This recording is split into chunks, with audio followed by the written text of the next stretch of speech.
defer to the appropriate agencies and the wisdom of Congress as this pertains to the imposition of taxes.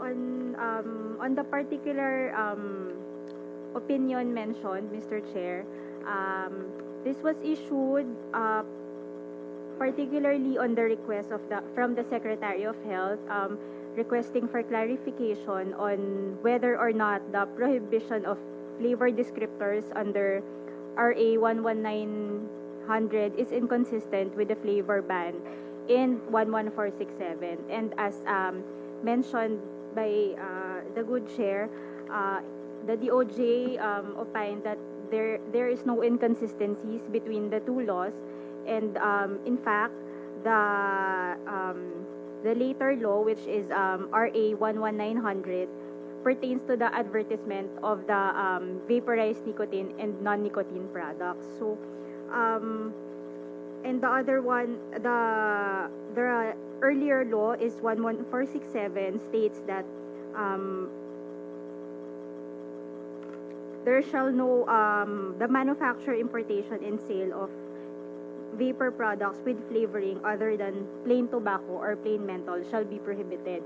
And the guidelines for this, RA 11900 provides the guidelines. It is the DOJ opinion that this later law provides for the guidelines on which the vaporized products can be advertised, Mr. Chair. But to put it simply, Attorney Nitura Kalugay, to put it simply, what should be allowed is only the sale of 2 flavors. Tama? If we are to harmonize the two laws, Mr. Chair, then yes, it is our opinion that there shall only be 2 flavors, because the flavor descriptors are not part of this tobacco or plain menthol. So, in other words, what the DOJ is saying, that we should not see all those other flavors being sold in the different shops. Only 2 flavors should be sold in those shops. Tama? Yes, Mr. Chair. Okay. But, Mr. Chair, we also recognize the opinion of the DTI that the DOJ opinion is merely advisory. So,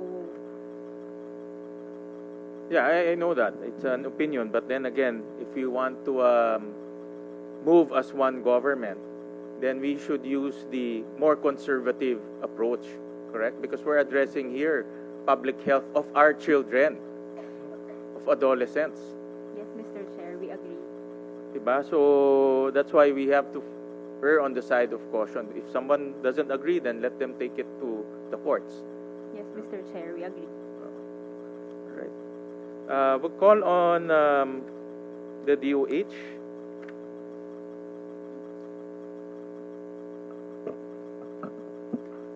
Good morning, everyone. Okay.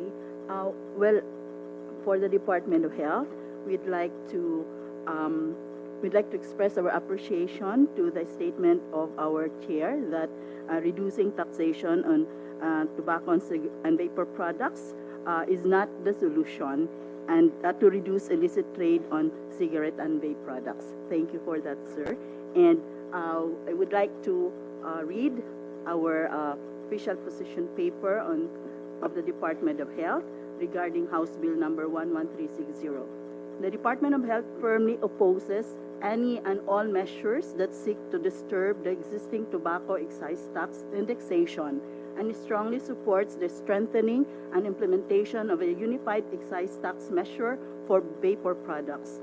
According to the 2023 FNRI survey, adult vaping rose from 1.4% to 9.9%, while adolescent use surged from 7.5% to 39.9% from 2019 to 2023. This shift highlights the urgent need to regulate vapes with the same rigor as tobacco products, including through taxation, to prevent a new wave of nicotine addiction. Currently, there is an evident imbalance in taxation between tobacco and electronic nicotine delivery systems, with vapes taxed for a lower rate despite rising use. The government is losing on all fronts, both in terms of public health and revenue, because vapes are being taxed cheaper than tobacco. Given its mandate to safeguard public health, the DOH expresses support to any measure that underscore the national health goals and offers the following recommendations for any other legislative measures. Number one, to continue with and strengthen the implementation of excise tax measures for tobacco and vapor products. Number two, to include violations of Republic Act number 10643 or the Graphic Health Warnings Law in the definition of illicit trade and its covered products. The number three, to include provision on citizen participation as a key strategy, including the provision for citizen suit. Any person may file a complaint and or report violations to any member agency of the Anti-Illicit Trade Council, provided there is evidentiary support.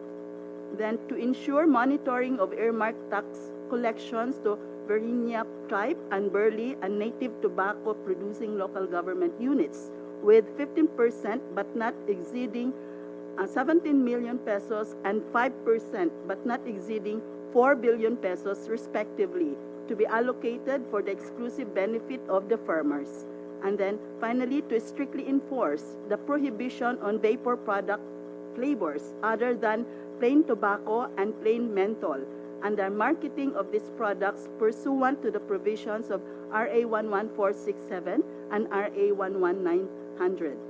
The DOH shall continue to advocate for the health and economic benefits of higher tobacco and vapor products taxation, emphasizing its role in funding the implementation of the Universal Health Care Act, reducing the national disease burden, and optimizing the use of funds from sin tax collections to achieve the goals of Republic Act 11467. These measures are critical for reducing consumption, safeguarding revenues for health programs, and addressing the health risks associated with tobacco and vapor products. That's all, Mr. Chair. Thank you po. Thank you for We will submit po, Mr. Chair, our signed position paper po on this matter. Thank you very much. I'll show a slide on, this is we showed this last time during the hearing, and I will just show it, slide 26. It's here, slide 26.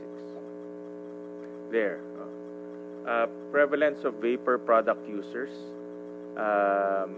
in percentage form based on current percentage based on current smokers. So if you look at 2023, the smoking, the biggest increase in terms of prevalence in smoking vapor products or vape products came from the adolescents. Almost 40% of the current smokers came from the young population. Siya yung pinakamabilis pag-increase. 9% adults, 8% elderly, but 40% of the current smokers right now came from the adolescents. Is this the number that the Department of Health is also seeing? This is based from FNRI. Yes, Mr. Chair. And can you give us the reason why, the top 3 reasons why we are seeing this phenomena? Kasi laki, from 2021 it's only 7.5%. Now it's reached to 40%. And what am I afraid of is what we discussed earlier. The products being sold in the market is unregulated, unregistered, unregulated. So we don't know what they are smoking.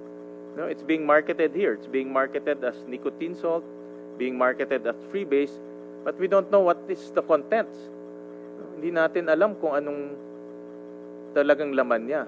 No? So in other words, at 40%, we don't know what they are smoking.